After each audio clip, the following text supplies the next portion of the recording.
50 વર્ષથી મોટી ઉંમરના લોકોને કોરોનાનું સંક્રમણ થયું છે, મૃત્યુ પણ એમાં વધારે થયા છે, એટલે આપણે એમને આપશું અને પછી આપણે બાકીના બધાને આપશું.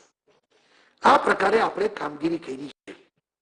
જે રીતે ચૂંટણી એમાં પોલિંગ બૂથ બનતા હોય છે, એમ આમાં પણ બૂથ બનાવીને આખી ચૂંટણીની પ્રક્રિયા અને રસીકરણના કાર્યક્રમો જે આપણે પોલિયોથી માંડીને જે રીતે પ્લાનિંગ કરીએ છીએ, એ જ રીતે છેવાડાના બૂથ સુધી બધાને આની સારવાર એટલે કે વેક્સિનના ડોઝ મળી જાય એ રીતે કામગીરી કરવાના છીએ.